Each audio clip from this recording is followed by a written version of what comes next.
She came to the West with nothing. He had everything to lose. And somewhere between bullets, fire, and betrayal, they found a love neither of them was meant to survive.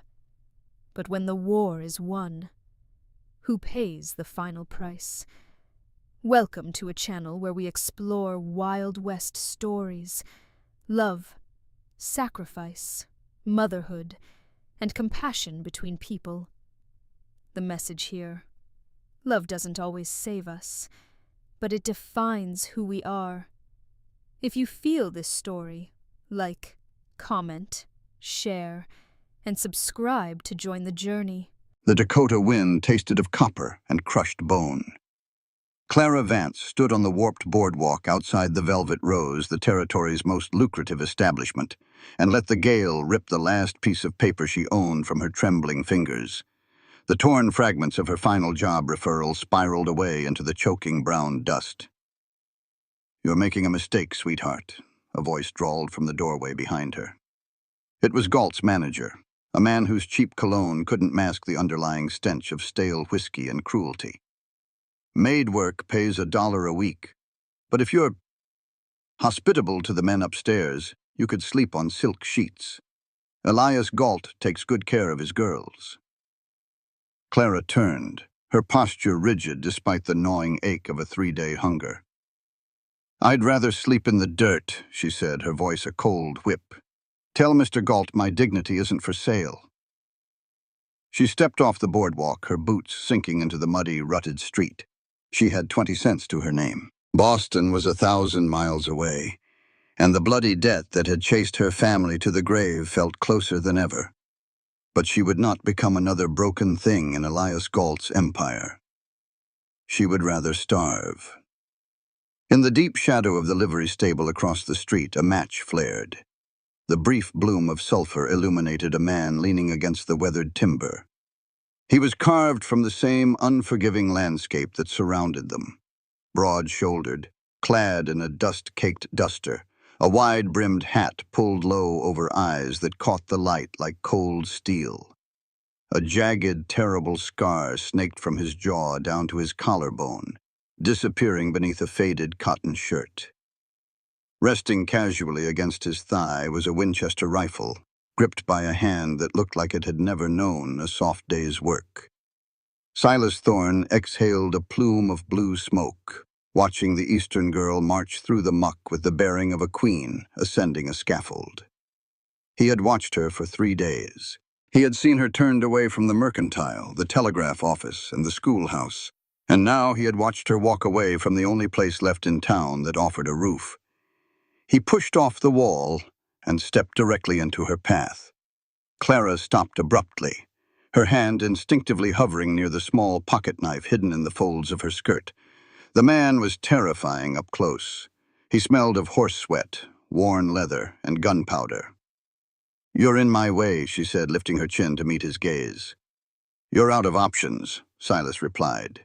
His voice was a low rumble, rough as uncut gravel. "I saw you at the mercantile on Tuesday, the assayer's office yesterday, and now Galt's bordello." "And," she snapped, refusing to let him see her exhaustion, "is there a law against seeking honest labor in this godforsaken territory?" "No." Silas took a slow drag from his cigarillo, his piercing gray eyes pinning her in place. "But there's a severe shortage of it. You've refused every job offer they've thrown at you, or they've refused you." "I refuse to compromise who I am." Silas tilted his head, studying the fierce, desperate fire in her eyes. It was a fire the West usually extinguished within a week. "So," he said softly, the question cutting effortlessly through the howling wind, "if you won't take their money, and you won't take their beds, what does your heart really want?" Clara stared at the tall cowboy. The question was absurd. It was intimate, dangerous, and jarringly profound, coming from a man who looked like he killed for a living. She didn't hesitate. She didn't ask for gold or a ticket back east or a hot meal. "A place where no one can buy me," she said. Silence stretched between them, heavier than the impending storm. Silas's mouth twitched. the closest he might ever come to a smile. He reached into his vest pocket, his thumb flicking a heavy silver coin into the air. Clara caught it by reflex. The metal was warm against her cold palm. "I don't need a maid," Silas said, his tone shifting from quiet observation to pure, deadly business. "I own the Broken Spur, and I have a stack of legal documents written in Old French that might as well be a death warrant for my men and my land." He stepped closer, towering over her, the shadow of his hat plunging her face into darkness. "I need someone who can read that death warrant before the executioner arrives," Silas whispered. "You brave enough to ride, or do you just like talking tough in the dirt?" The journey to the Broken Spur was not a ride. It was an endurance trial. Clara Vance sat rigid on the unforgiving wooden bench of the buckboard wagon, her gloved hands gripping the iron rail so tightly her knuckles ached. The Dakota Territory stretched out before them, an endless ocean of sagebrush, dried buffalo grass, and jagged red rock formations that looked like the teeth of a buried leviathan. There were no gentle rolling hills here, no lush green canopies like in Boston. There was only the brutal, magnificent expanse of a land that actively tried to kill those who walked it. Beside her, Silas Thorne handled the reins of the matched roans with a casual, terrifying competence. He hadn't spoken a dozen words since they left the Velvet Rose behind in a cloud of choking yellow dust. He simply drove, his eyes constantly scanning the horizon, the Winchester rifle resting across his thighs, never out of reach. Clara swallowed against the grit coating her throat. Every jolt of the wagon sent a fresh spike of agony up her spine. Her corset, once a symbol of civilized propriety, now felt like an iron maiden slowly constricting her lungs. Yet she refused to complain. She had claimed she could not be bought. She had to prove she could not be broken. "You're breathing shallow," Silas murmured, not taking his eyes off the trail. His voice was a low rasp over the rattle of the wheels. "Take off the corset." Clara's spine went completely rigid. "I beg your pardon?" "I said take it off," Silas repeated, his tone devoid of anything resembling propriety or suggestion. It was an order from a man who understood survival. "The altitude here is higher, the air is thinner. You keep breathing like a trapped bird in that contraption. You'll faint before we hit the canyon. I don't have the time or the water to revive you." Clara's face burned, a mixture of outrage and embarrassment. "I assure you, Mr. Thorne, I am perfectly capable of Suit yourself," he cut her off, snapping the reins. "But if you pass out and fall under the wheels, I'm not digging a grave in this hardpan." She glared at his profile. The harsh sunlight caught the jagged edge of the scar running down his neck. He was entirely serious. With a tight, furious exhalation, Clara turned her back to him as much as the bench allowed. Her fingers fumbled awkwardly with the laces beneath her bodice. It took agonizing minutes of twisting and pulling, but finally the rigid whalebone structure loosened. She slipped it down, concealing it beneath her heavy wool skirt. When she took her first deep breath, the cold, sharp air flooded her lungs. It felt like drinking ice water after a fever. "Better," Silas noted, though he hadn't seemed to look her way. "How far is this ranch?" she asked, her voice losing some of its haughty Boston edge, replaced by genuine exhaustion. 4 hours if we don't encounter trouble," Silas said. "What kind of trouble?" He finally glanced at her, his gray eyes reflecting the bleak landscape. "Rustlers, coyotes, rattlers, or Elias Galt's men looking to put a bullet in my back. Out here, trouble doesn't make an appointment." They rode in silence for another hour as the land grew increasingly hostile. The flat plains gave way to narrow, winding canyons where shadows pooled like dark water. Clara felt the immense, crushing isolation of the West. If Silas decided to murder her right now, her bones would bleach in the sun for a century before anyone found them. But as she stole glances at him, she didn't sense the predatory cruelty she had seen in the men at the Velvet Rose. Silas Thorne was a weapon, certainly, but a weapon sheathed in a strange, solemn discipline. "Why me?" Clara asked, breaking the long silence.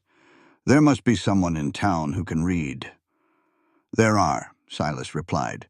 The banker, the assayer, the judge. And every single one of them is on Elias Galt's payroll. If I hand those papers to anyone in Bismarck, they'll be burned before sundown. He pulled back slightly on the reins as the wagon navigated a steep incline. The broken spur isn't just cattle and dirt, Miss Vance. It sits on the only reliable deep-water creek for 50 miles in any direction. Whoever controls that water controls the cattle trade in this valley. Galt has been trying to starve me out, shoot me out, and buy me out for 3 years.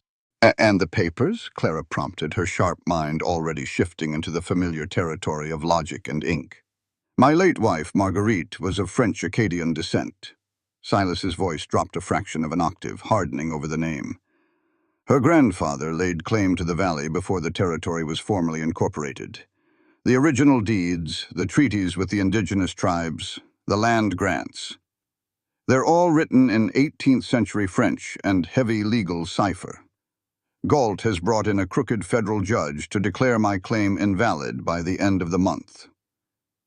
Silas pulled the wagon to a halt at the crest of the ridge. He pointed down into the sprawling basin below. There it is. Clara looked down. The broken spur was not the grand, sprawling estate she had pictured in romantic dime novels. It was a fortress. Built against the sheer rock face of a massive red bluff, the main house was constructed of thick, rough-hewn timber and stone. The corrals were reinforced. There were no decorative touches, no white picket fences. It was a place designed to withstand sieges, both from nature and from men.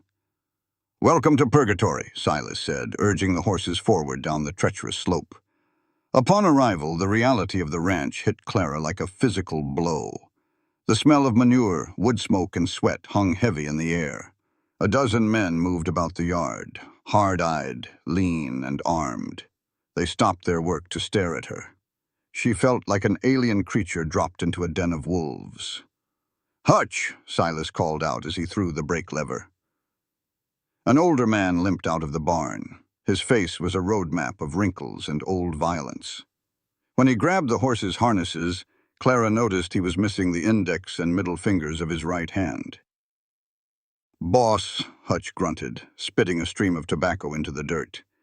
His eyes slid to Clara. "You actually brought one back. Didn't think any of 'em had the spine."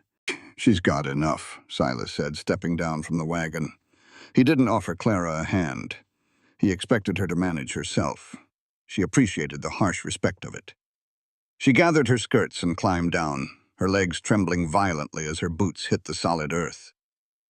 "This is Jace," Silas said, nodding toward a young man leaning against a fence post. Jace couldn't have been more than 18, with shaggy blonde hair and a pistol strapped low on his thigh. He looked at Clara with open, arrogant disdain.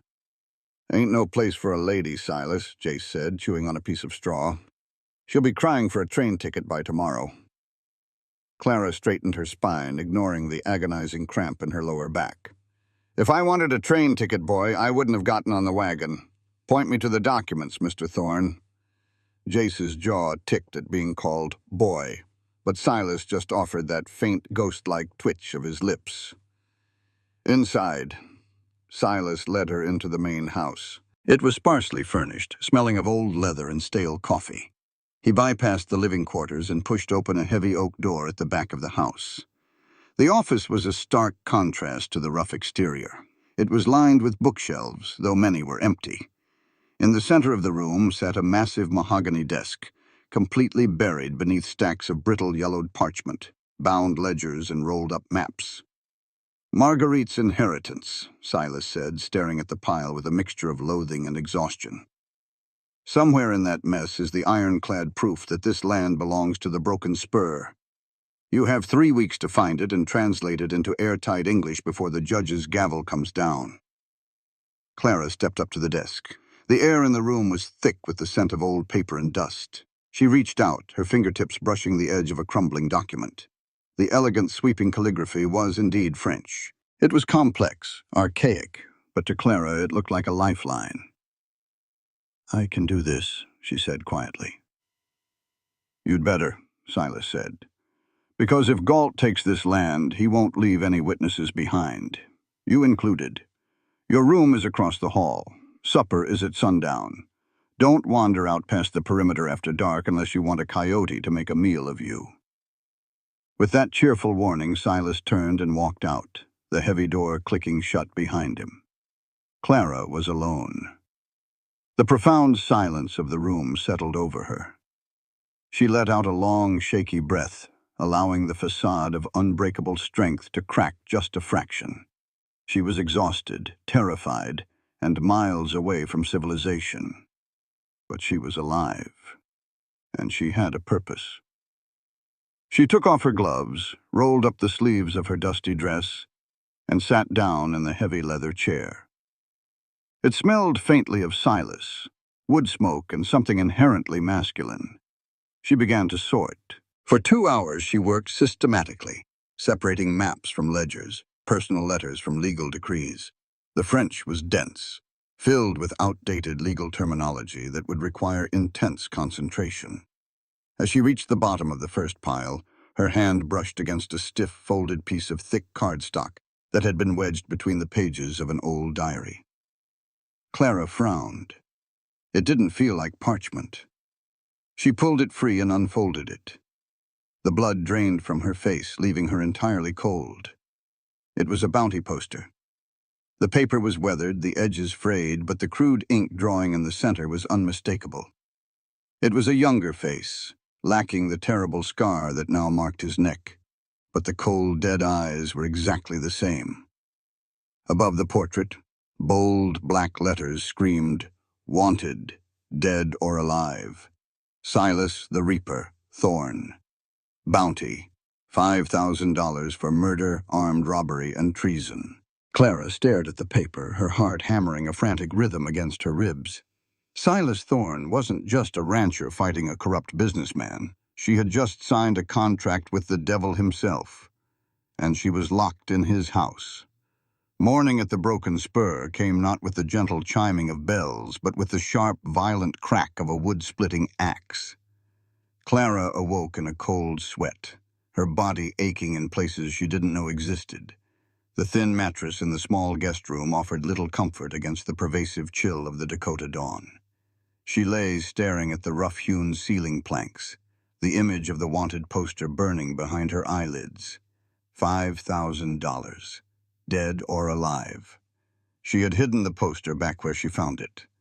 Confronting a man who had earned the moniker the Reaper, while utterly isolated on his territory, seemed like a quick way to end up buried in the hardpan he had mentioned yesterday. She had to be smart. She had to be indispensable. If she translated the documents and saved the ranch, she might survive. Dressing quickly in her least damaged wool skirt and a plain white blouse, Clara pinned her hair back with ruthless efficiency. When she stepped out into the yard, the blinding sunlight made her wince. The ranch was already alive with frantic activity. Men shouted, horses whinnied, and the smell of branding smoke and burnt hair assaulted her senses. Silas was nowhere to be seen. Hutch found her near the water pump. "Breakfast is in the mess hall, Missy. Better eat quick. Boss wants you in the barn in 20 minutes. "The barn?" Clara asked, confused. "My work is in the office." "Your first job is in the office," Hutch grunted, handing her a tin cup of coffee that looked thick enough to dissolve a horseshoe. "Your second job is with us. Boss says you're to teach the boys their letters. Can't have men signing contracts they can't read." Clara stared at him, realizing the full scope of her employment. She wasn't just a translator. She was a school teacher to a pack of wild wolves. 20 minutes later, Clara stood in the center of the massive barn. The air was thick with the smell of hay, leather, and unwashed bodies. 5 men sat on overturned crates and hay bales. Hutch sat in the back, whittling a piece of pine. Jace lounged near the front, his boots resting disrespectfully on a feed barrel, a smirking sneer playing on his lips. The others looked at her with a mixture of boredom, resentment, and hostile amusement. Clara cleared her throat, holding a piece of chalk and a small slate Silas had apparently procured from town months ago. "Good morning," she began, projecting her voice to cut through the shuffling and whispering. "Mr. Thorne has instructed me to instruct you in the basics of reading and writing. We will begin with the alphabet. Save your breath, Boston, Jace interrupted, leaning back and crossing his arms. I don't need to know how to spell my name to rope a steer or shoot a coyote. Ink don't stop bullets. A ripple of rough laughter echoed through the barn. Clara felt the heat rise in her cheeks. Ignorance is not a shield, Jace. It is a blindfold. When you sign your wages, how do you know you aren't being cheated?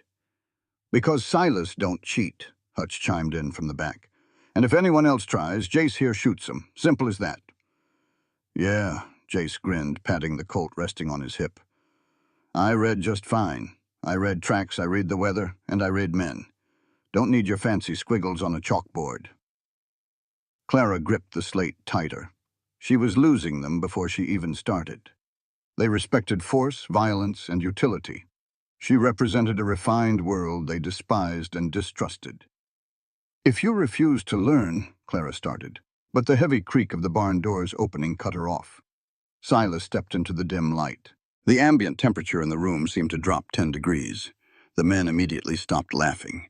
Jace swung his boots off the barrel, sitting up straight. Silas walked slowly to the center of the room, his spurs chiming a deadly rhythmic melody. He didn't look at Clara. He looked at Jace. You think ink doesn't stop bullets, Jace? Silas asked, his voice deathly quiet. Well, boss, I just meant... Jace stammered, the arrogant boy suddenly vanishing in the presence of the predator. Silas reached into his coat and pulled out a small red apple. He tossed it onto the feed barrel 20 paces away. Draw and shoot the apple, Silas ordered. Jace didn't hesitate. It was a reflex. His hand blurred, the Colt cleared leather, and a deafening crack shattered the air. The apple exploded into red mist and pulp. It was an astonishing display of marksmanship. The men murmured in approval. Silas didn't blink. He reached into his pocket and pulled out a folded piece of paper. He walked over to Jace and slapped the paper against the young man's chest. Read it, Silas commanded. Jace swallowed hard, looking down at the paper, then up at Silas. Boss, you know I can't. Read it, Jace. I can't! Jace's voice cracked, a flush of humiliation rising on his neck. Silas turned the paper around so the rest of the room could see. It was covered in dense legal print.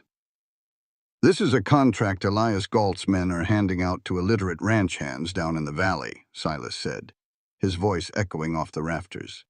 They offer a $50 signing bonus, a fortune to a boy like you. But buried in paragraph 4, right here, Silas tapped a line of ink. It states that upon signing, you forfeit your horse, your weapons, and your right to seek employment anywhere else in the territory without Galt's permission. It turns you into an indentured slave. The barn was dead silent. The smell of gun smoke still hung in the air, but the victory of the shot was entirely gone. Silas stepped closer to Jace, crowding the boy's space. You can shoot the wings off a fly at 50 yards. But a man in a tailored suit just stole your gun, your horse, and your freedom without ever unholstering his weapon, because you couldn't read the paper he handed you. Silas turned, his cold gray eyes sweeping over Hutch and the rest of the men. I won't have liabilities on the broken Spur. If you can't read a contract, you can't protect yourselves. If you can't protect yourselves, you can't protect this ranch. Miss Vance is going to teach you. Anyone who disrespects her or refuses to learn can pack their gear and walk off my land by noon. He looked finally at Clara. The floor is yours, ma'am. He tipped his hat and walked out of the barn. Clara stood frozen for a second, her heart racing. Silas hadn't just given her authority. He had weaponized education in a language these men understood. Survival. She turned back to the men. Jace was staring at the floor, his jaw tight with shame. Clara put the slate down. She walked over to Jace and gently pulled the paper from his rigid hand. I am not here to make you feel like children, she said, her voice softer now but firm as iron. I am here to give you armor. Mr. Galt uses words like bullets. It's time you learned how to shoot back. She picked up the chalk. We won't start with the alphabet. We will start with the words that matter. We start with contract. We start with deed. We start with your names. For the next 2 hours, there was no laughter. There was only the sound of chalk scraping on slate and the painful, concentrated grunts of men learning to wield a weapon they had spent their lives avoiding. The days bled into nights, forming a grueling rhythm. Mornings were spent in the barn, dragging letters and words out of stubborn cowboys, but the nights were spent in the suffocating intimacy of Silas's office.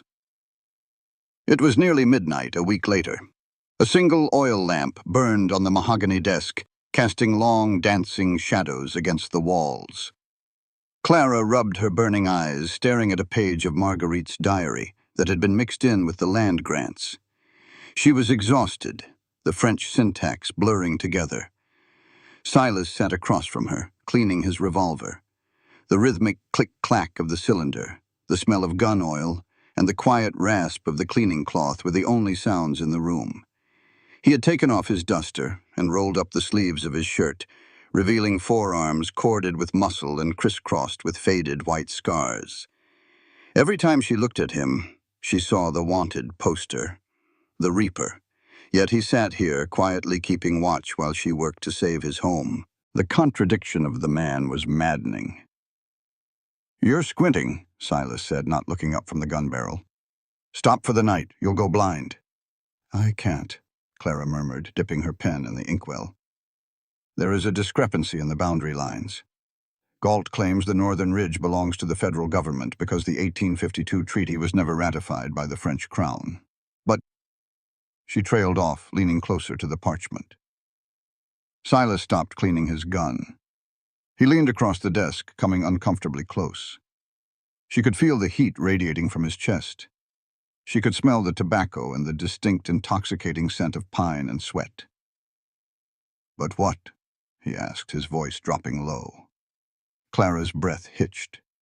She forced her eyes to stay on the paper, hyper-aware of the fact that they were completely alone, wrapped in the dark.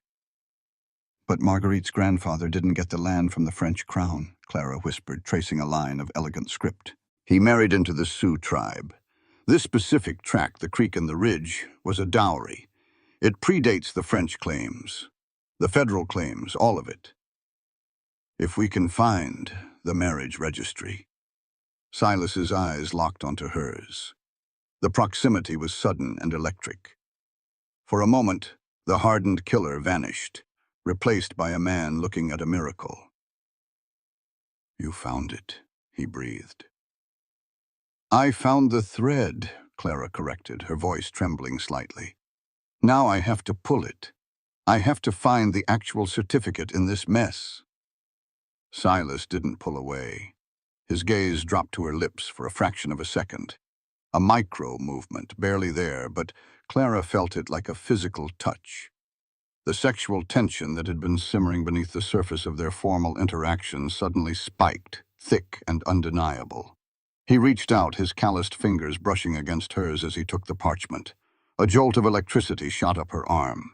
"You're a dangerous woman, Clara Vance," Silas murmured, his eyes darkening as they met hers again. "Galt thinks he's fighting a cowboy. He doesn't know he's fighting a scholar." "Knowledge is power, Mr. Thorne," she replied, her heart hammering against her ribs, sounding like war drums in her ears. "Silas," he corrected softly. "Call me Silas." Before she could process the intimacy of the request, the sudden, sharp blast of a shotgun tore through the night outside. Silas moved with terrifying speed. In a blur of motion, he overturned the heavy desk, sending Clara crashing to the floor behind the thick mahogany wood, just as the office windows shattered inward, raining glass over them. The quiet intimacy was gone, replaced by the deafening roar of violence. "Keep your head down," Silas roared, racking the slide of his Winchester. The blood on the ledger was no longer just a metaphor. Elias Galt had come for the broken spur. The deafening roar of the shotgun blast was immediately swallowed by the chaotic symphony of a night attack. Glass rained down on Clara's back like jagged hail, catching in the heavy wool of her skirt as she lay pinned behind the overturned mahogany desk. Silas was a creature transformed. The quiet, brooding rancher vanished, replaced by the lethal phantom that the territory had dubbed the Reaper. He didn't shout, he didn't panic. He moved in the darkness with terrifying precision, the lever of his Winchester rifle working in a fluid rhythmic blur. Crack, clack, clack, crack.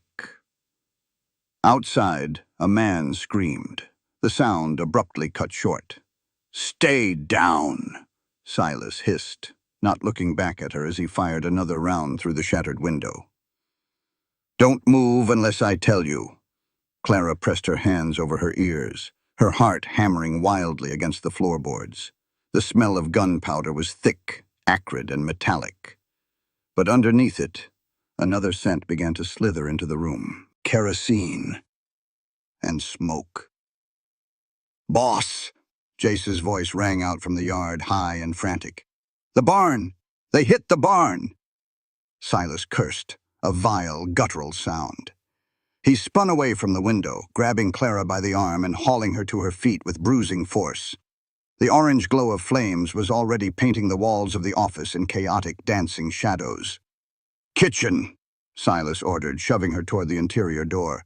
"Stay away from the windows. Get the water buckets and the medical kit." "Silas, the men—" "I'll handle the men. Do as I say."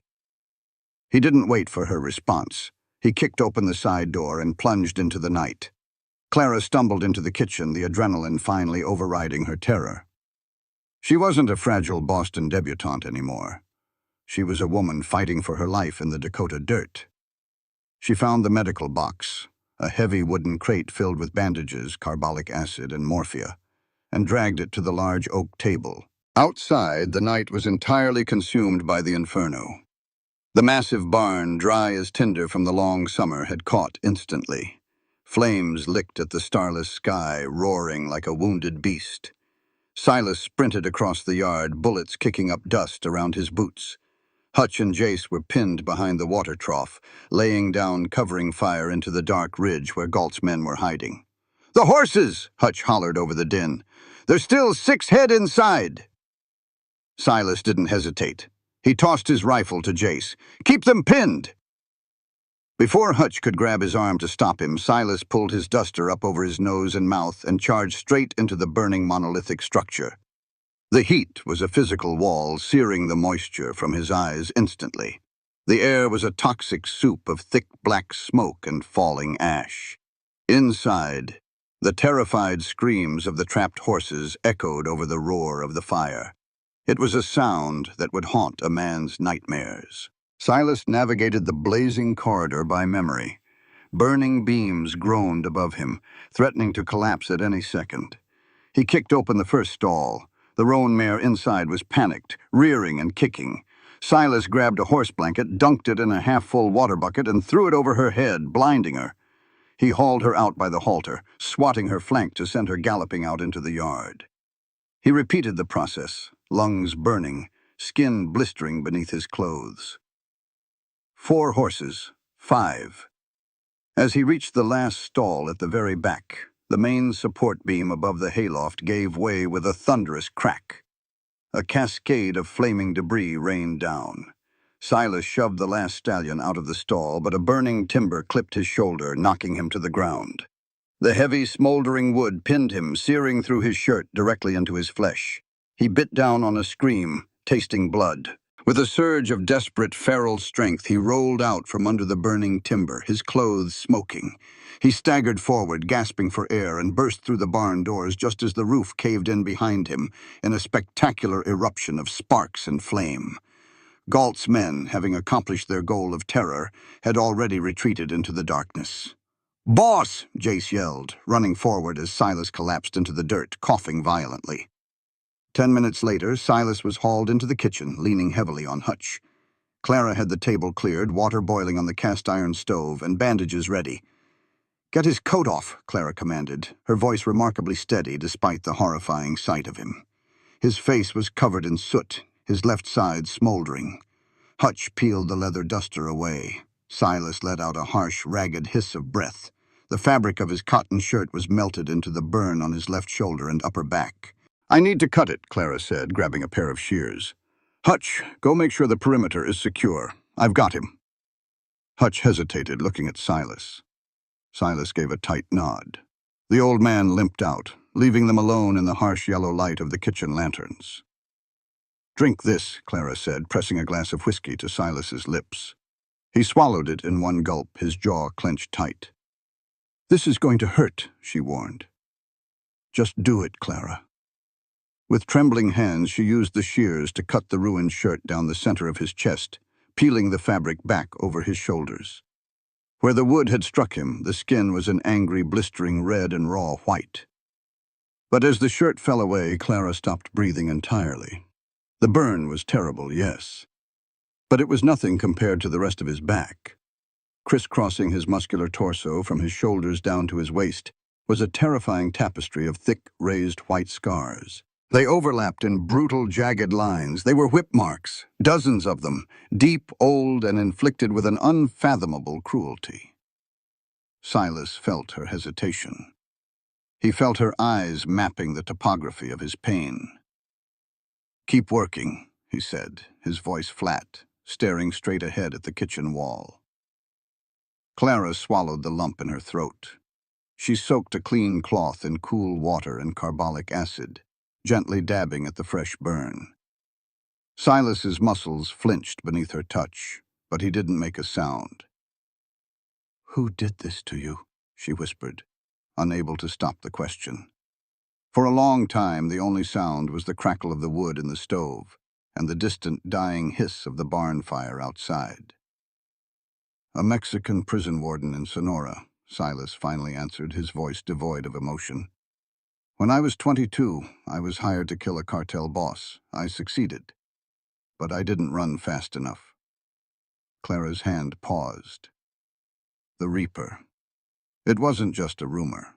"I was a hired gun, Clara," Silas continued, the confession spilling out of him like blood from an unstitched wound. "I didn't care about the law. I didn't care about right or wrong. I cared about the gold. I was empty, until I crawled out of the desert and ended up half dead in a mission hospital in Texas. That's where I met Marguerite." He closed his eyes, the muscle in his jaw ticking. She was a nurse there, an angel from a wealthy, aristocratic family out east. She saw the monster I was, and for some reason, she loved me anyway. She bought this land. She brought me here to give me a soul. Clara carefully applied a thick layer of salve to his burn, her touch feather-light.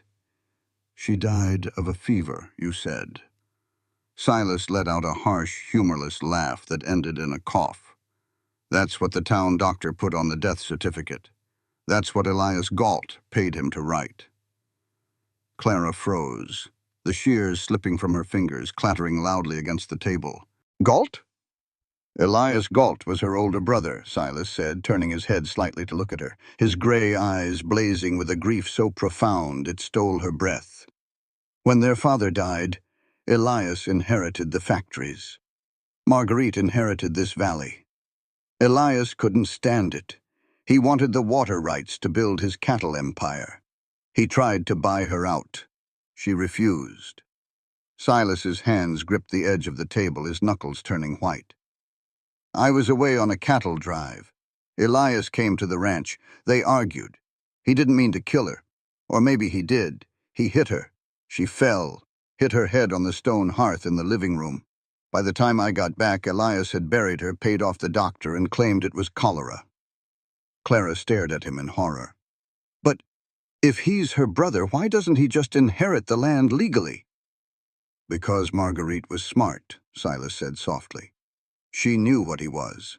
Before she died, she transferred the deed entirely to me. As long as I am alive, Elias can't touch it, unless a federal judge rules the original Acadian claim invalid." He turned fully to face her, ignoring the agony of his burns. He was completely bare to her now, stripped of his shirt, his secrets, and his armor. "That's why I fight, Clara. I don't care about the dirt or the cows. I care that Elias Galt murdered the only good thing that ever happened to me, and I will burn this territory to the ground before I let him profit from her blood." Clara looked into his eyes, seeing the broken, fiercely loyal man beneath the legend of the Reaper. Without thinking, she reached out, her fingers gently brushing the unburned skin of his chest, resting over his heart. It was beating a frantic, heavy rhythm. "He won't get it," Clara vowed, her voice trembling but resolute. "I will find that marriage registry, Silas. I will rip his legal claim to shreds." Silas looked down at her hand against his chest, then back up to her face. For a fleeting moment, the ghosts of the past receded, chased away by the fierce protective light in Clara's eyes. "I know you will, Boston," he whispered. Nature, it seemed, was in league with Elias Galt. 2 days after the fire, the sky turned a bruised, sickly purple. The temperature plummeted with a terrifying suddenness, dropping 30 degrees in the span of an hour. By nightfall, the blizzard hit. It wasn't just snow. It was a white leviathan that swallowed the broken spur whole. The wind screamed through the canyons like a chorus of damned souls, driving horizontal sheets of ice that could strip the skin from a man's face. Hutch, Jace, and the remaining men were barricaded in the bunkhouse, well stocked with firewood and provisions. Silas and Clara were trapped in the main house. By the second night of the storm, the situation turned dire. The cold seeped through the thick log walls, frosting the inside of the windows with thick, jagged crystals. The temperature inside the house was dropping toward freezing. Silas, still feverish and recovering from his burns, had dragged the heavy mattress from Clara's room into the main living area, placing it directly in front of the massive stone hearth, the very hearth where Marguerite had died. It was the only room they could keep warm, though warm was a relative term. Clara wore 2 woolen dresses, her heavy coat and gloves, yet she was shivering uncontrollably. Her teeth chattered so hard her jaw ached. "Drink," Silas commanded, pressing a mug of steaming black coffee and whiskey into her hands. He was bare-chested again, his torso heavily bandaged, a thick buffalo robe draped over his shoulders. The firelight cast deep, flickering shadows across the harsh angles of his face. Clara took a sip, the liquid burning a trail down her throat. How long can it last?"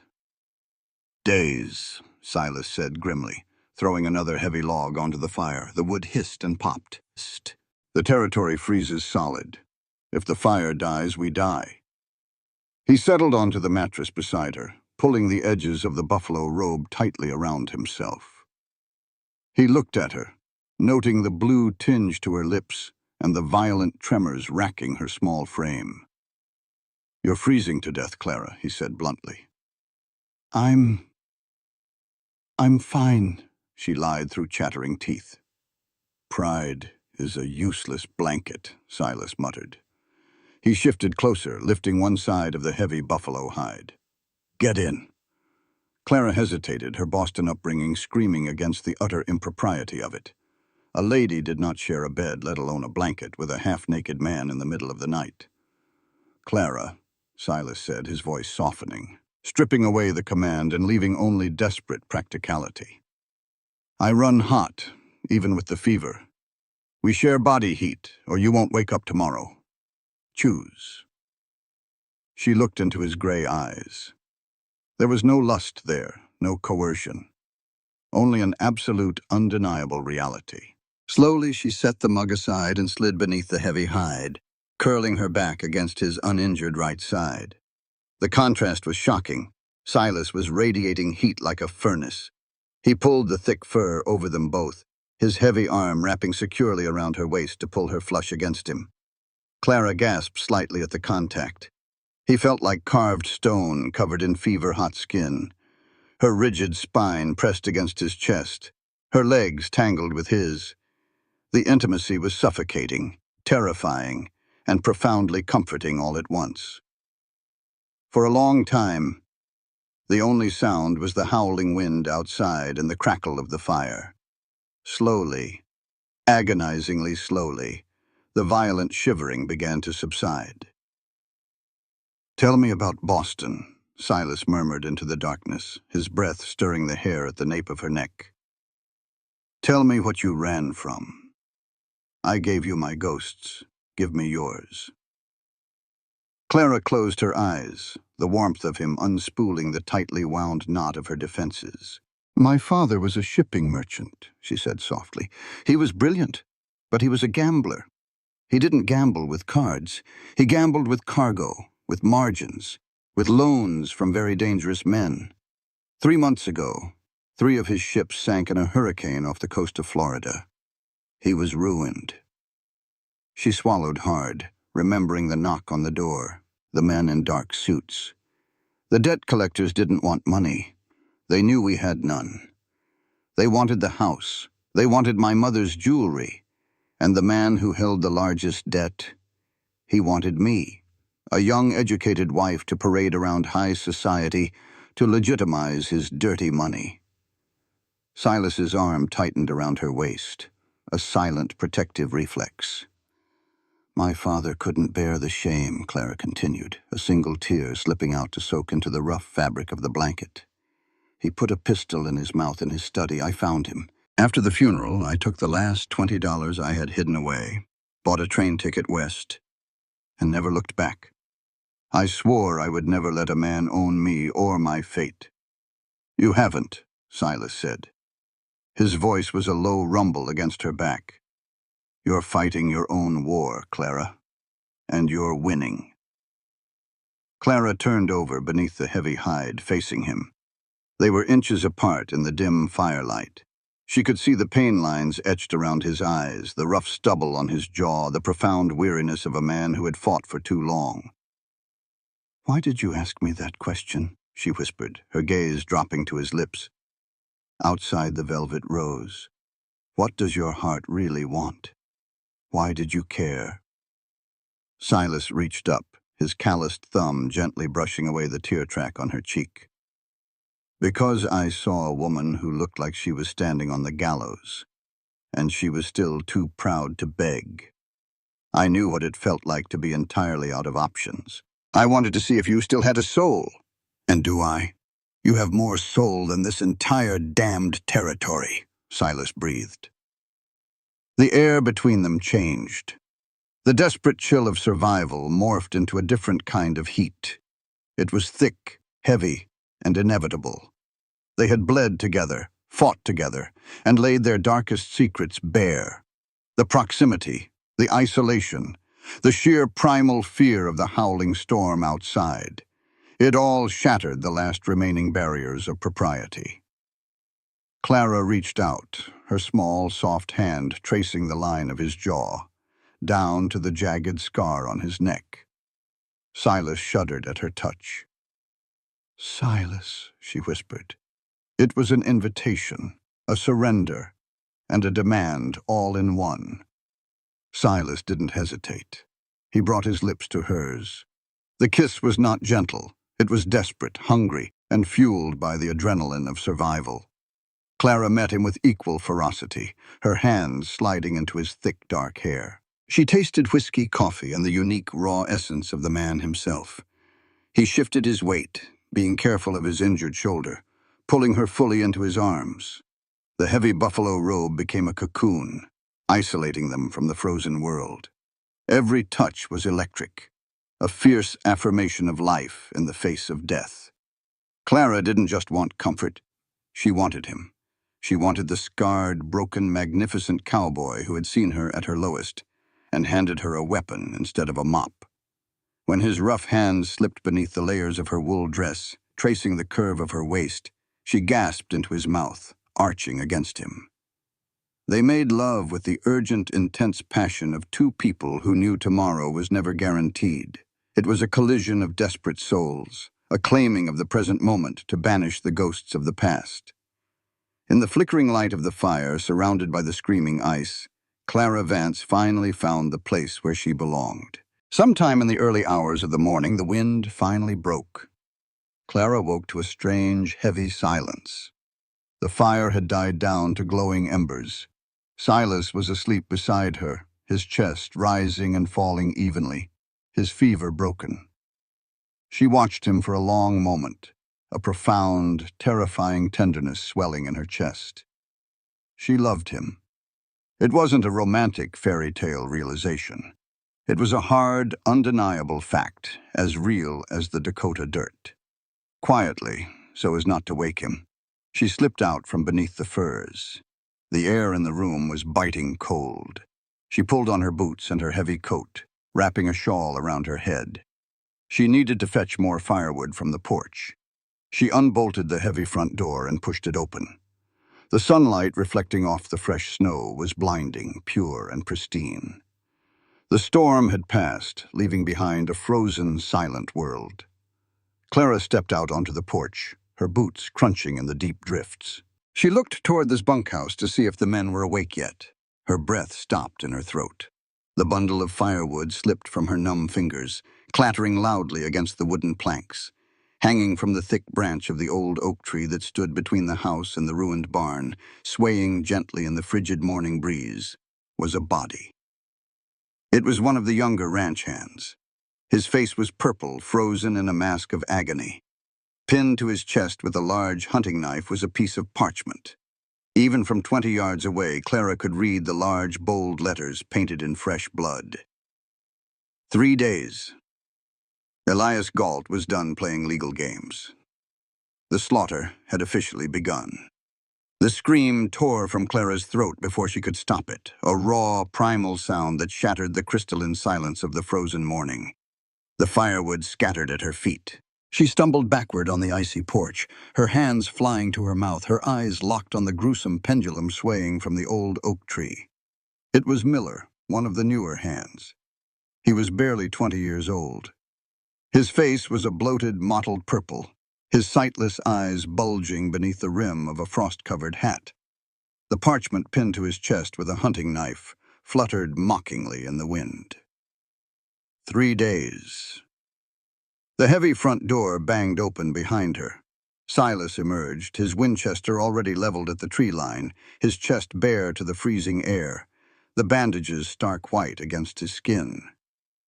His eyes swept the perimeter with the cold, mechanical precision of a predator before landing on the oak tree. He didn't gasp. He didn't shout. A terrifying, dead stillness settled over him. It was the absolute absence of humanity, the return of the Reaper. "Get inside, Clara," Silas ordered, his voice devoid of any inflection. The bunkhouse doors burst open. Hutch, Jace, and the remaining men spilled out into the snow, their breath pluming in the frigid air, rifles drawn. When they saw Miller, a collective curse went up. Jace let out a choked sound, dropping to his knees in the snow, his revolver slipping from his grasp. "Cut him down," Silas commanded Hutch. "Put him in the ice house until the ground thaws enough to dig. Then inventory the ammunition." "Boss," Hutch's voice cracked. "They sneaked right past the sentry line, in the damn blizzard." "They didn't sneak. They waited until the wind howling covered their tracks," Silas said, stepping off the porch. He walked to the body, pulled the hunting knife free, and stared at the bloody parchment. "Galt is done waiting on his corrupt judge. He's issuing a siege. 3 days until he brings his entire army to burn us out." Silas turned, his gray eyes locking onto Clara, who was still trembling by the door. "Pack your bags, Boston. I'm putting you on a horse tonight. Hutch will take you back to town. You get on the first train east." Clara's shock evaporated, replaced by a sudden fierce flash of anger. "I am not leaving." "This isn't a negotiation," Silas snarled, closing the distance between them. The tenderness of the previous night was entirely gone, buried beneath the immediate necessity of war. "Galt doesn't leave witnesses.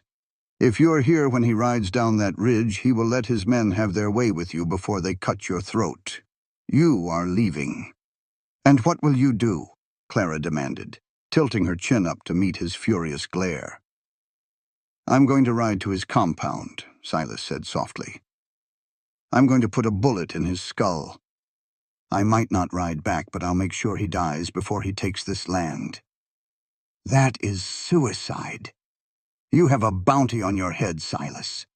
The moment you approach his territory, his hired guns will shoot you on sight, legally." Clara grabbed his uninjured arm, her fingers digging into his skin. You hired me to find a legal defense. I haven't finished. The law doesn't matter when a man has a rope around your neck, Silas roared, pointing at the empty noose swinging from the oak. It matters to the federal marshal, Clara yelled back, her voice echoing off the canyon walls, stunning the ranch hands into silence. She didn't back down. She stood toe-to-toe with the most dangerous man in the territory. Galt is acting now because he knows his legal claim is weak. If he had absolute power, he would let the judge evict you. The fact that he is resorting to murder means he is terrified of what is in those documents. Give me until dawn, Silas. Give me until dawn, or I swear to God, I will walk into that blizzard myself. Silas stared at her, his chest heaving. The fire in her eyes matched his own. She wasn't the fragile Eastern girl anymore. She had been forged in the Dakota fires. His jaw locked. Dawn, he growled. Not a minute later. For the next 18 hours, the office of the Broken Spur became a war room. Clara did not eat. She barely drank. She surrounded herself with Marguerite's inheritance, a sea of yellowed parchment, leather-bound registries, and faded maps. The fire roared in the hearth, but Clara felt nothing but cold, razor-sharp focus. Silas paced the perimeter of the house, boarding up the lower windows and checking sight lines.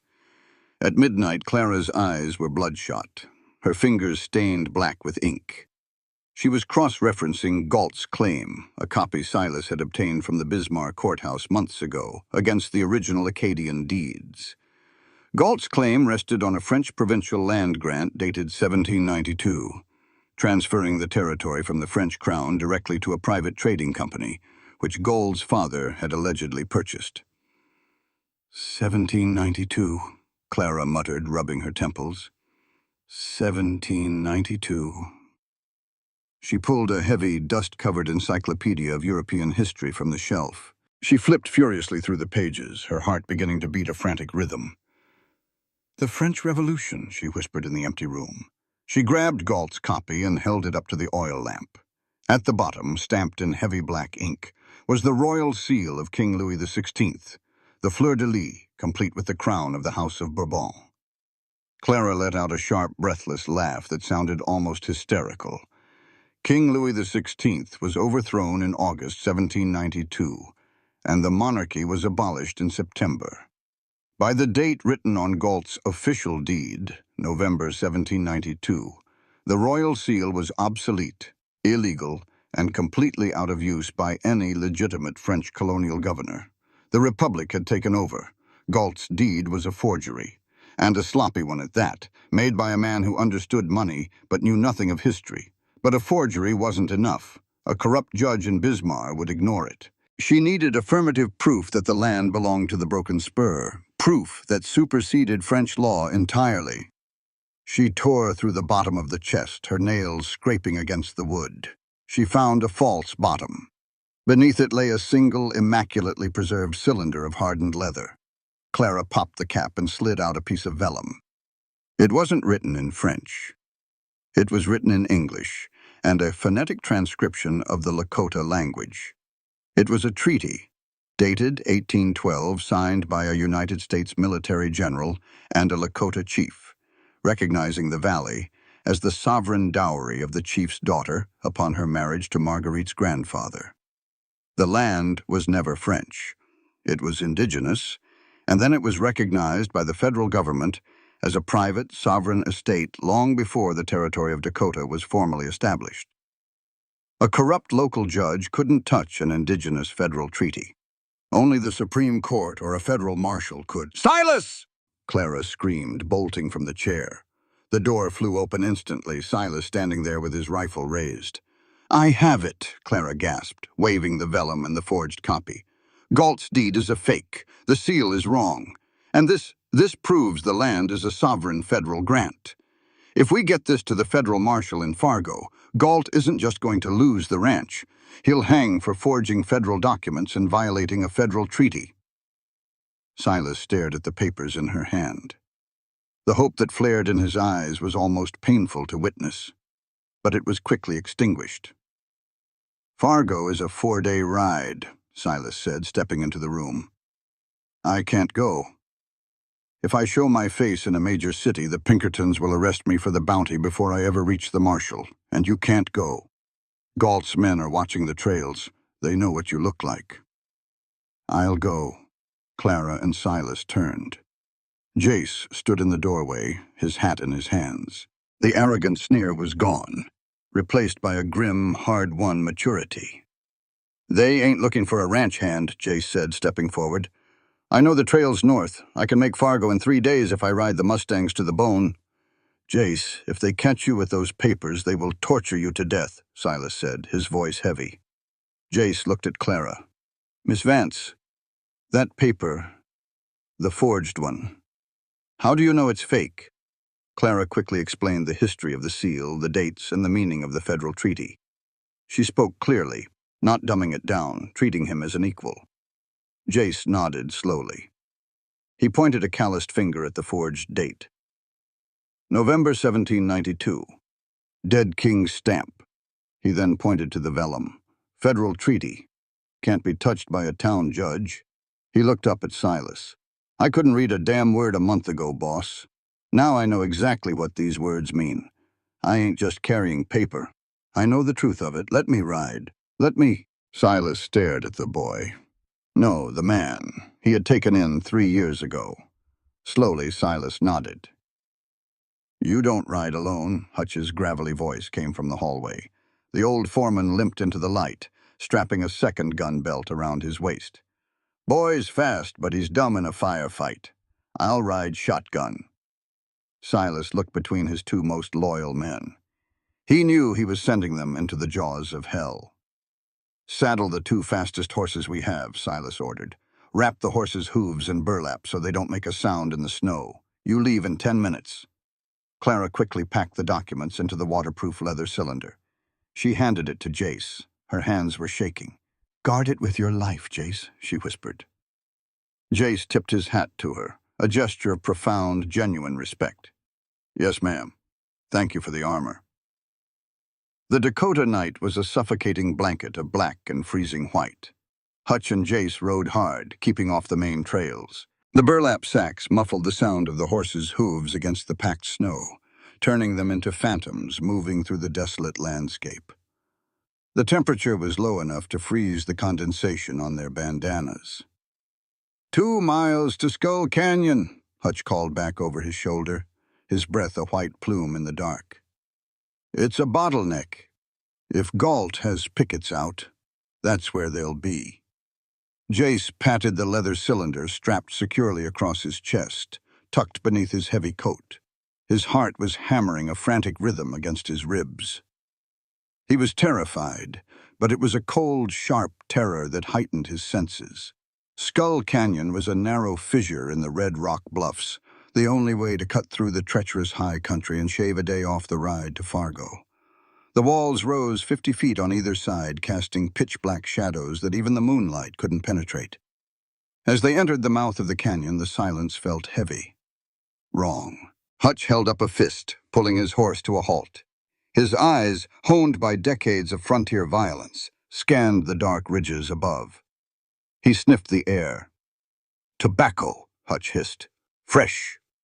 Before Jace could react, the canyon erupted in blinding flashes of muzzle fire. The deafening crack of rifles echoed off the stone walls, multiplying the sound until it felt like an entire army was firing on them. The snow around their horses' hooves kicked up in violent, icy geysers. Ambush! Ride, kid! Ride! Hutch roared, spurring his horse forward. Jace dug his spurs into his Mustang's flanks, leaning low over the animal's neck. Bullets whipped past his ears like angry hornets, striking the stone walls with sharp, chipping cracks. They tore through the narrow passage, the horses' hooves slipping and sliding on the icy rocks. Above them, 3 men with rifles were firing down from the ridge. Ahead, blocking the exit of the canyon, 2 more riders spurred their horses forward to cut them off. Hutch didn't slow down. He dropped his reins, guiding his horse with his knees, and drew both of his heavy Colt revolvers. He fired a devastating volley as he charged. One of the riders ahead jerked backward, slipping from his saddle and vanishing beneath the trampling hooves. "Break through, Jace!" Hutch screamed over the gunfire. But as they neared the exit, a rifle shot from the ridge found its mark. Hutch's horse let out a terrible shriek, its front legs buckling. The animal crashed hard into the snow. Hutch was thrown violently over the horse's neck, slamming into a snowbank. "Hutch!" Jace screamed, hauling back on his reins, his Mustang skidding to a halt. "Don't you stop, you stupid pup!" Hutch coughed, struggling to push himself up. A dark, spreading stain of black blood was already soaking through the thick wool of his coat, right at his gut. Jace swung down from his saddle, drawing his gun, firing wildly up at the ridge. He scrambled toward the old man. "I ain't leaving you! You're carrying the broken spur on your chest!" Hutch grabbed Jace's collar with a blood-slicked hand, pulling the boy down. The old man's face was pale, his breathing wet and ragged. He shoved his prized pearl-handled Colt into Jace's hand. "They want the papers, not me," Hutch wheezed, blood bubbling at the corner of his mouth. "You get to Fargo. You make them letters count, Jace. You show 'em we ain't just dumb dirt." "Hutch, please," Jace choked on a sob. "Ride," Hutch roared with the last ounce of his strength, shoving Jace backward. Hutch rolled over, propping himself up against the dead body of his horse. He aimed his remaining revolver up at the ridge. "Come get it, you sons of bitches," he bellowed, firing up at the muzzle flashes. Jace stared for one agonizing second. Then he turned. He vaulted onto his Mustang, spurred the beast mercilessly, and shot out of the canyon mouth into the open plains. Behind him, Hutch's gun fired 3 more times. Then a volley of answering rifle fire echoed through the canyon. And then there was only silence. Jace rode into the blinding white night, tears freezing on his cheeks, the leather cylinder burning against his chest. By the afternoon of the second day, the sky over the broken spur was the color of bruised iron. Inside the main house, the tension was a physical weight. Silas had ordered the remaining 6 men to fortify the ranch. Water barrels were filled and placed in every room to fight fires. Extra ammunition was stacked on tables. Every window was boarded up, leaving only narrow slits for rifle barrels. Clara sat at the kitchen table, her hands mechanically pressing lead bullets into the brass casings of Winchester cartridges. She was dressed in trousers and a heavy shirt she had borrowed from Silas, her hair braided tightly out of the way. She moved with a grim, mechanical efficiency. Silas stood by the front window, peering out through a slit. He hadn't slept. He looked like a statue carved from granite, cold and unyielding. "He should have reached the telegraph station in Bismarck by now," Clara said softly, breaking the hours of silence. "If Jace sent word to the marshal—" "If he made it," Silas replied, his voice devoid of hope. A shout came from the sentry on the roof of the ice house. "Rider approaching! Just one!" Silas grabbed his rifle and stepped out onto the porch, keeping the heavy oak door open behind him. Clara stood up, her heart leaping into her throat, moving to the window. It wasn't Jace. A lone man on a black horse rode slowly into the yard, holding a makeshift white flag, a dirty flour sack tied to a rifle barrel. He stopped 30 yards from the porch. It was Kincaid, Elias Galt's right-hand man, a vicious killer with a reputation for skinning men alive. Kincaid smiled, a slash of yellow teeth in a bearded face. He reached into his saddlebag and pulled out an object. With a flick of his wrist, he tossed it onto the snow-covered ground in front of the porch. It rolled to a stop. It was a wide-brimmed, sweat-stained hat. There was a jagged bullet hole through the crown, and the brim was soaked in dark, frozen blood. Hutch's hat. A collective groan of despair rippled through the men stationed around the yard. Clara covered her mouth, a sob tearing at her throat. "Old man fought like a badger," Kincaid called out casually, leaning on his saddle horn. "Shame he died for nothing. The boy panicked, fell into the swollen rapids at the canyon crossing, papers and all, washed away beneath the ice." Silas didn't move. His face was unreadable. "Mr. Galt is a reasonable man, Thorne," Kincaid continued. "He's got 40 men sitting just over that ridge. You surrender the property, he'll let the hands walk away. You and the Boston whore, well, you've caused him a lot of trouble. But he promises to make it quick." Silas slowly raised his Winchester. He didn't aim at Kincaid's chest. He aimed slightly to the right. Crack! The bullet snapped the wooden stick holding the white flag perfectly in half. The dirty flour sack fluttered to the snow. "You tell Elias," Silas said, his voice carrying effortlessly across the frozen yard. "If he wants this land, he's going to have to dig through my brass and my bones to get it." Kincaid sneered, spat into the snow, and wheeled his horse around. "See you in hell, Reaper." As Kincaid rode away, Silas turned back into the house. He bolted the heavy door, dropping the thick iron crossbar into place. The finality of the sound echoed in Clara's chest like a tomb slamming shut. The siege was here, and Jace had failed. "Everyone to their positions," Silas roared to the men. "Shoot anything that moves on the ridge." He turned to Clara. He grabbed her arm, his grip bruising, and dragged her toward the kitchen. "What are you doing?" she cried, stumbling over her boots. Silas kicked aside the heavy braided rug in the center of the kitchen floor, revealing a trapdoor equipped with an iron ring. He hauled it open. Beneath was the root cellar, a dark, freezing hole carved directly into the earth, barely 5 feet deep. "Get in," Silas ordered. "No!" Clara fought him, trying to wrench her arm free. "I know how to load the guns. I can shoot. I am not hiding in a hole while you die." "You will get in this cellar, Clara," Silas shouted, his composure finally breaking. His eyes were wild, desperate. "If they breach the house, it will be a slaughter.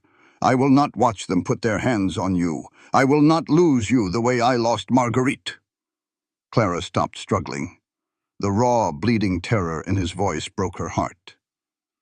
Silas pulled his Colt revolver from his holster.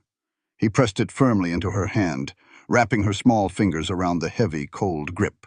"6 rounds," he said, his voice dropping to a harsh whisper. "You stay completely silent. You don't make a sound no matter what you hear up here. If someone opens this hatch and it isn't me, you empty this cylinder into their face. Do you understand?"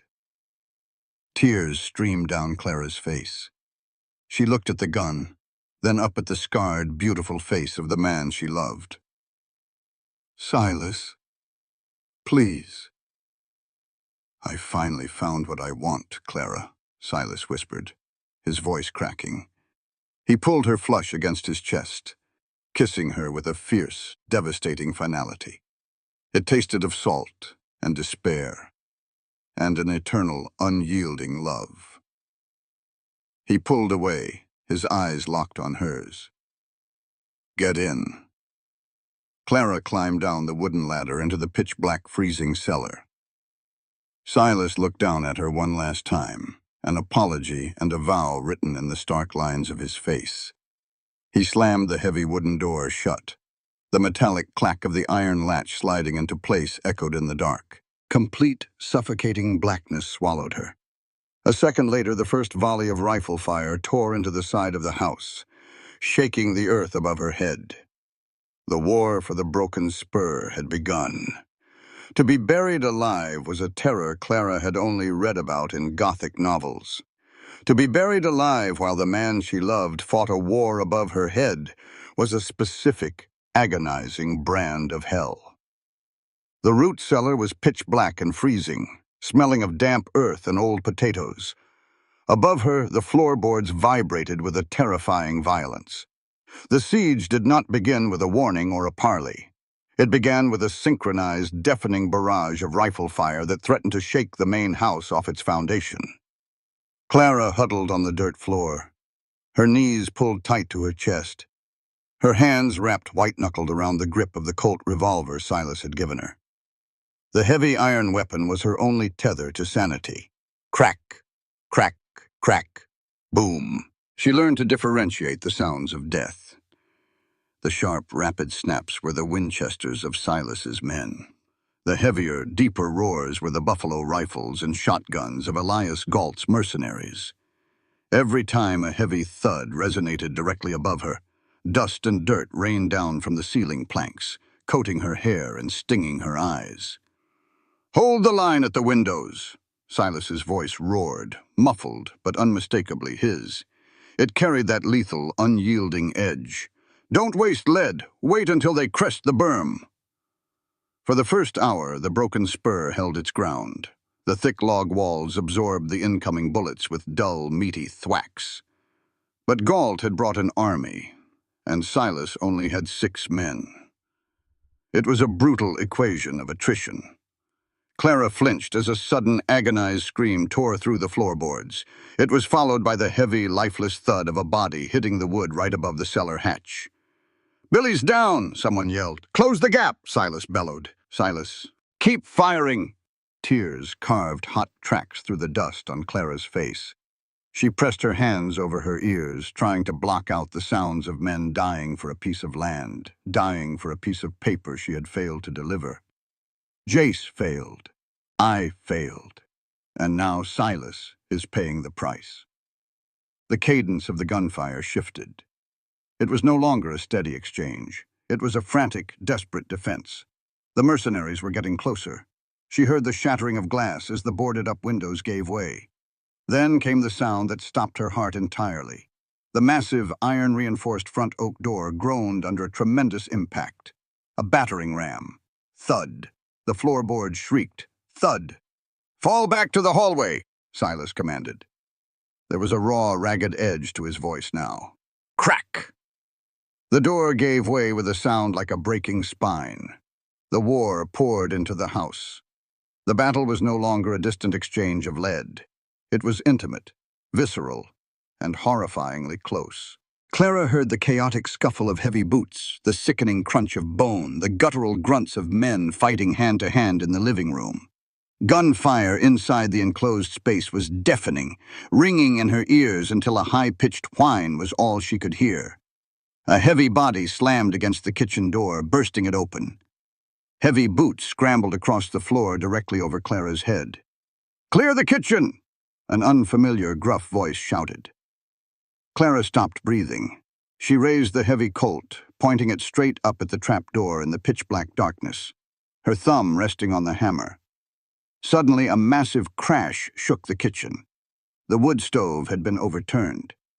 "I'll carve you like a pig, Reaper!" the unfamiliar voice screamed. A brutal, bone-jarring impact followed, ending with a wet, gurgling choke. Heavy, labored breathing filled the sudden silence above. "Silas?" Clara whimpered, too quiet to be heard over the ringing in her ears. More boots thundered into the kitchen. 3, maybe 4 men. "He's out of bullets! Take him down!" The sound of flesh tearing, of men grunting in sheer exertion, washed over her. Silas was fighting them alone. He was fighting with his hands, a knife, the stock of his empty rifle, whatever he had left. He was a cornered wolf, fighting with a ferocity that defied human limits. But he was only one man. Clara lowered the gun. She stared up into the dark. "If they breach the house, it will be a slaughter," Silas had said. "I will not watch them put their hands on you." He had locked her away to save her. But what was the point of surviving if she emerged into a world where Silas Thorne was dead? What was the point of preserving her life if it meant the man who had taught her how to fight died alone on the kitchen floor? "I will not let another man own my fate." Clara stood up. The cellar was shallow enough that she could reach the wooden planks of the trapdoor. She pushed against it. It didn't budge. The iron latch on the outside was locked. Panic seized her, cold and absolute. She shoved her shoulder against the wood, ignoring the bruising pain. Nothing. Above, she heard a sickening crack, followed by Silas letting out a sharp, breathless grunt of pain. He hit the floor hard. "Hold him down!" a mercenary yelled. Clara's vision swam with red-hot fury. She would not cower in the dark. She backed down the ladder, gripped the heavy Colt by the barrel, and swung the solid steel grip upward with all the strength she possessed, smashing it directly into the iron latch mechanism of the trapdoor. Sparks flew in the dark. The wood splintered. She swung again, a feral scream tearing from her throat. Crack! The rusted iron latch snapped. Clara threw her shoulder against the hatch, heaving it open. The trapdoor flipped back, and she scrambled up into the kitchen, the Colt gripped tightly in both hands. The scene that greeted her was a nightmare painted in blood and gun smoke. The kitchen was utterly destroyed. The table was smashed into kindling. The air was thick with gray smoke and the metallic stench of fresh blood. 2 mercenaries lay dead on the floor, their throats ruined. But Silas was losing. He was pinned against the overturned cast-iron stove. One massive mercenary was holding his injured left arm down, grinding a knee into Silas's freshly burned shoulder. Silas's face was a mask of agony, blood streaming from a gash on his forehead. A second mercenary, a tall, scarred man with a vicious grin, stood over him, casually racking the pump of a heavy shotgun, aiming it directly at Silas's chest. "Time to collect the bounty, Reaper," the man sneered. Silas didn't beg. He didn't flinch. He just stared up at the barrel of the shotgun, his gray eyes cold and unrepentant. Clara didn't think. There was no room for Boston propriety, no time for moral hesitation. This was the Dakota Territory, and these men had come to murder the man she loved. She raised the Colt, aligning the heavy iron sights with the broad back of the man holding the shotgun. She cocked the hammer. The sharp click cut through the noise of the kitchen. The mercenary holding the shotgun began to turn his head toward the sound. Clara pulled the trigger. The recoil of the heavy-caliber weapon was brutal, nearly tearing her shoulder from its socket and knocking her a step backward. The roar in the enclosed kitchen was absolute. The bullet struck the mercenary square in the center of his spine. He stiffened, his eyes going wide, the shotgun slipping from his hands to clatter harmlessly against the floorboards. He collapsed forward like a felled tree, dead before he hit the ground. The mercenary pinning Silas down froze, his eyes snapping up to look at Clara. He saw a woman in a dust-covered shirt, her face streaked with dirt and tears, holding a smoking revolver with eyes as deadly as a cornered rattlesnake. Before the man could reach for his own weapon, Silas moved. Taking advantage of the distraction, Silas bucked his hips, drawing his hunting knife from his boot in a blur of motion, and drove it upward into the mercenary's ribs. The man slumped off him, gasping. Silas rolled to his feet, chest heaving, his chest and arms slick with blood. He looked at the dead man with the shotgun, and then his gaze snapped to Clara. For a heartbeat, time stood still. Silas stared at her, the smoking gun in her hand, the wild, desperate courage in her stance. He had tried to protect her from the violence of his world, and instead, she had stepped directly into the fire to save him. "I told you to stay in the dark," he breathed, wiping blood from his eyes. "I am done hiding in the dark, Silas Thorne," Clara said, her voice shaking but her grip on the gun steady. She stepped over the bodies, moving to his side. "If we die today, we die in the light, together." Silas's expression broke. A fierce, devastating pride flashed in his eyes. He reached out, his bloody hand gripping the back of her neck, pulling her forehead against his for one desperate, grounding second. "Then let's send them all to hell, Boston," he whispered. He grabbed the fallen shotgun, pumped a shell into the chamber, and turned toward the ruined doorway leading to the living room. The siege was not over. The final wave was coming. The living room of the broken Spur was a slaughterhouse. Sunlight bled through the splintered gaps of the barricaded windows, illuminating dust motes dancing in the thick cordite haze. Silas stood in the threshold of the kitchen, Clara positioned at his back, covering the rear with her Colt. The gunfire outside had inexplicably slowed to a sporadic pop, replaced by an eerie, tense quiet. Footsteps crunched on the broken glass of the porch. Slowly, a figure stepped through the ruined frame of the heavy oak door. Elias Galt was a jarring sight amidst the carnage. He wore a pristine charcoal-gray three-piece suit, a gold watch chain catching the dim light, and a tailored overcoat that brushed the bloody floorboards. His silver hair was perfectly combed. He looked like a banker arriving for a late meeting, save for the custom-engraved, silver-plated revolver he held casually in his right hand. Behind him, 4 heavily armed mercenaries fanned out, their rifles aimed directly at Silas and Clara. "Well," Galt said, his voice a smooth, cultured purr that dripped with condescension. "You put up a remarkably stubborn fight, Thorne. I must admit it cost me more men than I budgeted for. but I suppose eradicating pests is always an expensive endeavor. Silas didn't raise the shotgun. At this range, against 4 rifles, they would be cut to ribbons before he could pump a second shell. He stood tall, shielding Clara with his body. "You're trespassing, Elias," Silas said, his voice a low, deadly rasp. "On land that belongs to your sister." Galt's smile tightened into a bloodless line. "My sister was a naive fool who gave our family's legacy to a stray dog she found in the desert. She was weak, and the weak do not survive the march of progress, Silas. This valley represents a $1 million cattle empire. It requires a visionary, not a murderer playing house." "You killed her," Silas stated, the words heavy as iron. Galt adjusted his cufflink with his free hand. "An unfortunate accident during a heated debate over her irresponsible choices.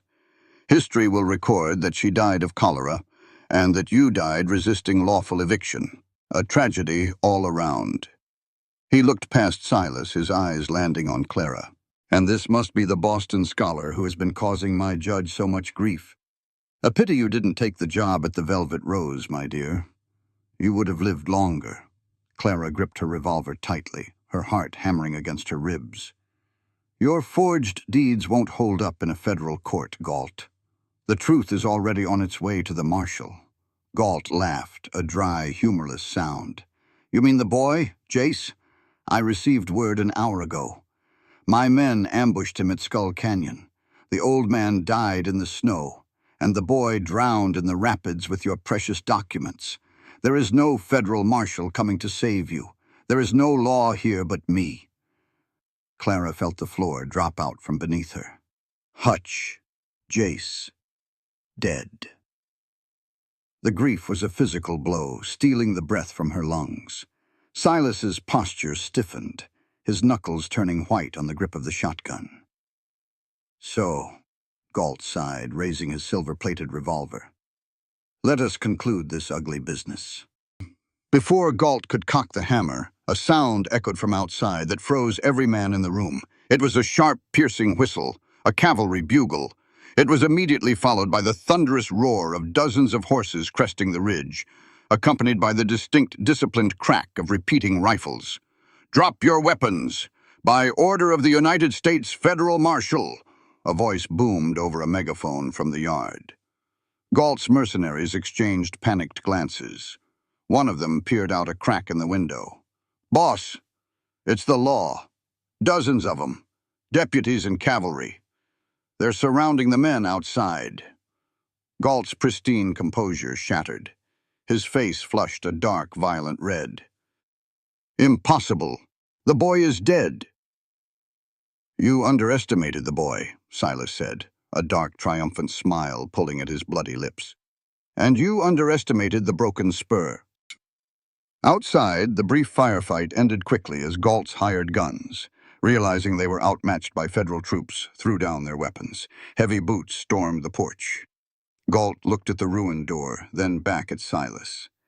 The realization that his empire, his wealth, and his freedom were evaporating before his eyes twisted his handsome face into a mask of pure demonic spite.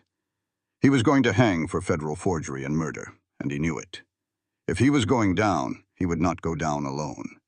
He would not let the stray dog win. Galt's eyes darted from Silas to Clara, recognizing instantly what and who Silas valued most. "If I lose her legacy, Thorn," Galt snarled, raising the silver revolver, "then you lose everything." He didn't aim at Silas.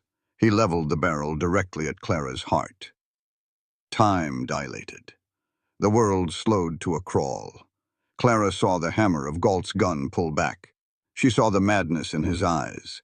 She tried to raise her Colt, but she was too slow. "No!" Silas roared. He didn't fire the shotgun. He didn't have the angle. Instead, he threw his Winchester aside and lunged forward, twisting his body violently to place himself entirely between Clara and the barrel of Galt's gun. Bang! The gunshot was deafening. Clara felt the brutal impact as the bullet struck Silas. It wasn't a graze. It was a solid, catastrophic hit.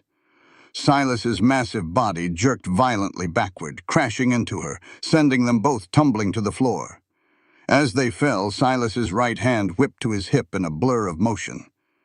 His draw was the stuff of legends, the Reaper's final strike. He cleared his sidearm from its holster and fired a single blind shot from the hip before his back even hit the floorboards. Elias Galt's silver revolver slipped from his fingers. A perfectly round, dark hole appeared precisely between his eyes. The aristocratic tyrant stood frozen for a fraction of a second, before collapsing backward, dead before he hit the splintered wood. The mercenaries in the room instantly dropped their rifles, raising their hands as United States Marshals poured through the front door, guns drawn. But Clara didn't see the Marshals. She didn't see Galt's body. The world had narrowed to the man bleeding out on the floor, covering her. "Silas!" she screamed, scrambling out from under him and pulling him into her lap. He was incredibly heavy. Blood, bright red and arterial, was pouring from a wound dead center in his chest, soaking rapidly through his bandages and shirt. "No, no, no, Silas, look at me!" Clara sobbed, pressing both of her hands frantically over the wound, trying to stem the catastrophic tide. Her hands were instantly slick with his blood. "We need a doctor! Somebody get a doctor!" Silas coughed, a terrible wet sound. A thin line of blood trickled from the corner of his mouth. His gray eyes, usually so sharp and cold, were wide and unfocused, staring up at the ceiling. "Clara." His voice was a wet, ragged wheeze. I'm right here," she wept, leaning over him, her tears falling hot and fast onto his soot-stained face.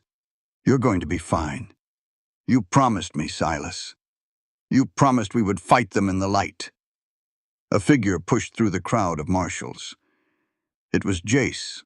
He was soaked to the bone, freezing, his face bruised and battered, but alive. He dropped to his knees beside them, his face crumbling when he saw the blood. "Boss," Jace choked. "I made it. Hutch didn't, but I made it. I gave him the papers." Silas's eyes shifted weakly to Jace. A faint, ghost-like twitch of a smile touched his lips. He lifted a trembling, blood-soaked hand and clumsily patted Jace's knee. "Good boy, good man." His hand fell back to the floor, the strength rapidly abandoning him. His breathing was coming in shallow, frantic gasps. "Silas, please stay with me," Clara begged, her voice breaking into a howl of pure agony. She pressed her forehead against his, rocking him gently. "I can't do this without you. Please?" Silas turned his head slightly, his gaze locking onto hers. The coldness of the Reaper was entirely gone, replaced by a profound, agonizing tenderness. He reached up, his heavy, calloused fingers leaving streaks of crimson against her pale cheek. You never answered my question," Silas whispered, every word costing him a drop of life. Clara choked on a sob, her heart shattering into a million jagged pieces. She knew exactly what he was asking. The question from the boardwalk in Bismarck a lifetime ago. What does your heart really want? "You," she cried, kissing his blood-stained lips, kissing his forehead, his cheeks. "Only you, Silas. I just wanted you." Silas smiled. It was the first true, unguarded smile she had ever seen on his face. It was beautiful, and it broke her completely. "Then I guess the Reaper finally paid his debts," Silas breathed. His hand went slack against her cheek. His chest hitched in one final shuddering breath, and then went perfectly still. The fierce gray light in his eyes faded into an empty, endless stare. "Silas?" Clara whispered. She shook his shoulders. "Silas, wake up! Wake up!" There was no answer, only the howling of the winter wind outside the shattered windows.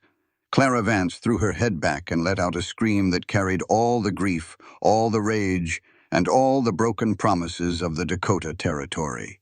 She clutched his lifeless body to her chest, rocking back and forth in the pool of his blood, surrounded by the ruins of the broken Spur. They had won the land.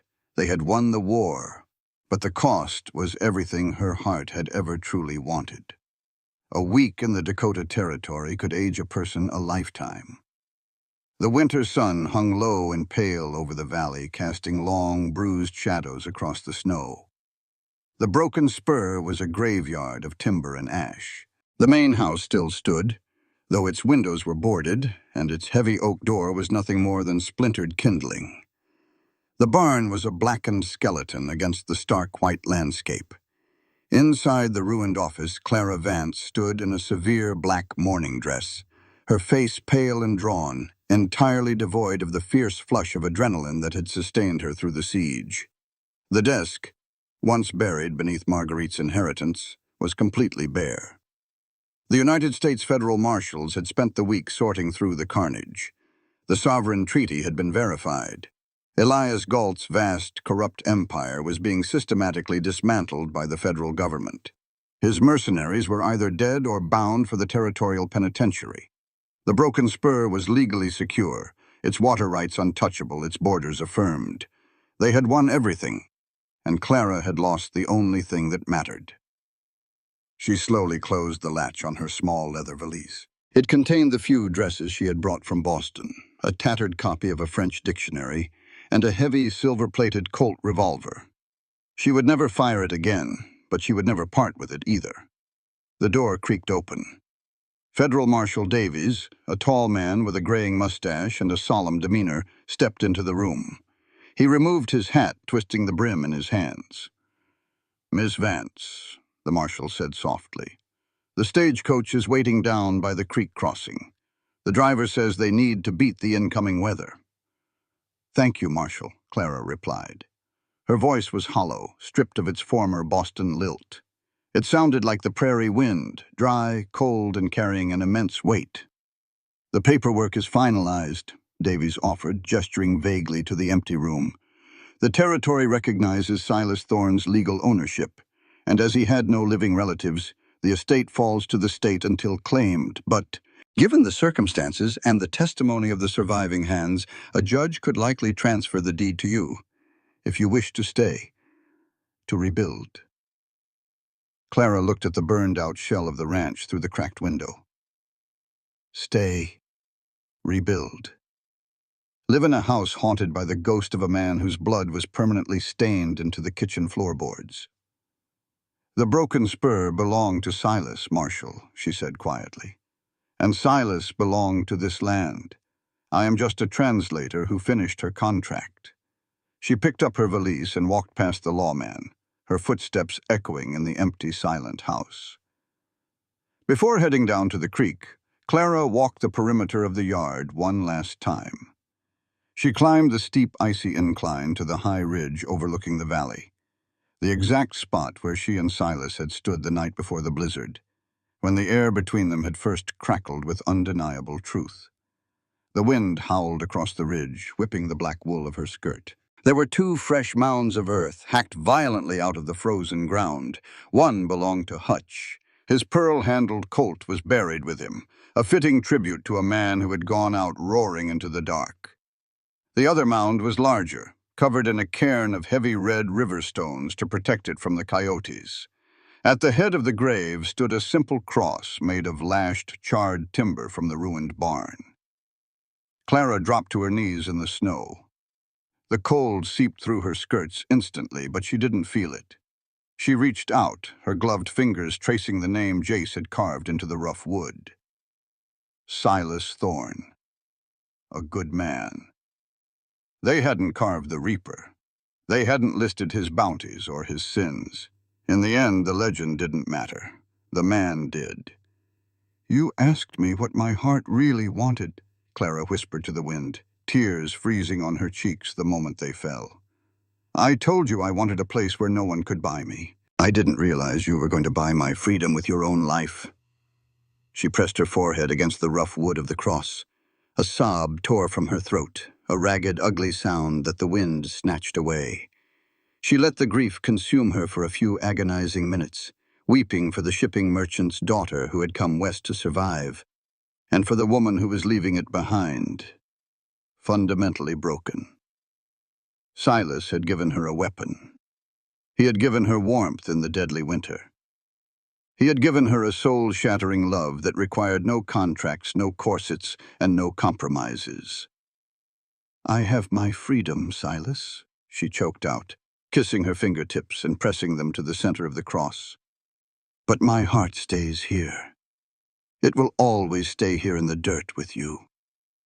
She lingered until her limbs went numb. When she finally forced herself to stand, wiping her face with the back of her sleeve, she turned to find someone waiting a respectful distance away.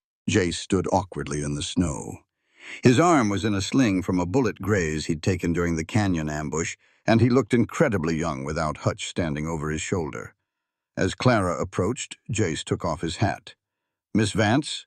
"Jace?" Clara managed a faint, sorrowful smile. "You should be resting." "Ain't no time for resting," Jace said, shifting his weight. He looked at the grave, his jaw tightening before looking back at her. "Marshall says you're leaving, taking the stagecoach east." "I am." Jace took a step forward, his eyes bright with a desperate kind of loyalty. "You don't have to go. We can fix the barn. The herd is scattered, but I can round 'em up. I can run the hands. You can stay in the house, manage the ledgers just like before. This is your home, Miss Vance. Silas would want you to keep it." Clara's heart ached for the boy. He had lost his mentor in Hutch and his savior in Silas. He was clinging to the only piece of the broken spur he had left. She reached into her coat pocket and pulled out a heavy leather pouch. It was the remaining gold from Silas's hidden safe, thousands of dollars, the blood money he had saved to fight Galt. She pressed the heavy pouch into Jace's uninjured hand. "Miss Vance, I can't take this," Jace protested, his eyes widening at the weight. "Yes, you can," Clara said firmly, closing his fingers over the leather. "You rode through hell to deliver those documents, Jace. You saved this valley from a tyrant. You earned this." Jace shook his head stubbornly. "I want to work for you. I want to build the broken spur back up." Clara reached up and gently touched Jace's bruised cheek. "The broken spur died on that kitchen floor, Jace. It was never about the land. It was about the man who held it together. And he is gone." She looked into the young cowboy's eyes, seeing the intelligence she had helped coax out of the darkness. "You know how to read now. You know how to write. You understand contracts and laws. You don't have to be a ranch hand taking orders for $1 a day anymore. You are a free man, Jace.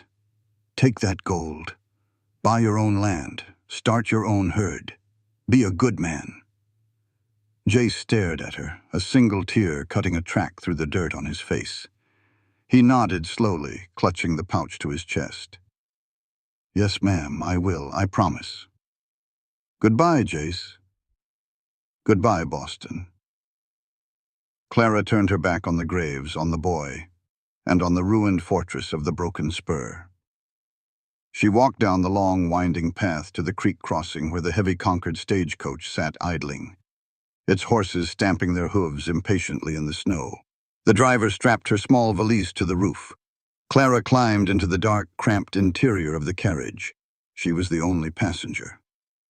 "Next stop, Bismarck!" the driver yelled, snapping the reins. "Ha!" The heavy wooden wheels lurched forward, breaking through the crust of the snow. The carriage swayed and rattled, beginning the long, brutal journey back to civilization. Clara did not look out the window. She kept her eyes fixed straight ahead. She had arrived in the Dakota Territory as a desperate girl fleeing a debt of money. She was leaving it as a woman carrying a debt of blood. She had refused every ordinary job offer, holding out for her pride, only to discover that the only job her heart truly wanted was to love a condemned man in a condemned land. Behind the stagecoach, the sky began to darken with an unnatural, bruising speed. The wind shifted, howling down from the northern canyons. It picked up the loose, dry topsoil and the fine, crystalline snow, whipping them together into a blinding, suffocating wall of brown and white. A Dakota dust storm. It swept across the valley with predatory speed. It hit the creek crossing minutes after the stagecoach departed. The howling vortex of grit and ice erased the deep grooves of the carriage wheels in seconds, scrubbing the earth clean. It swept up the ridge, howling past the charred ruins of the barn, rattling the broken windows of the empty main house. It swirled around the lone wooden cross on the hill, burying the cairn of red stones beneath a fresh, impenetrable drift. The storm swallowed the broken spur into the past, erasing the footprints, the blood, and the memory of the reaper and his Boston scholar. Clara sat in the dark, rattling carriage, her hands folded quietly in her lap. The West had broken her, forged her, and finally, it had let her go. She was alive, her dignity intact, her fate entirely her own. But as the wind howled outside the wooden walls of the coach, Clara closed her eyes, knowing with absolute certainty that while her body was traveling east, her heart would never beat again. This content was carefully researched, developed, and manually edited by our team to deliver meaningful stories with valuable life lessons. Every narrative is crafted to entertain, inspire, and empower our audience. We believe that great stories can change lives, and we are committed to bringing you content that matters. Thank you for being part of our community.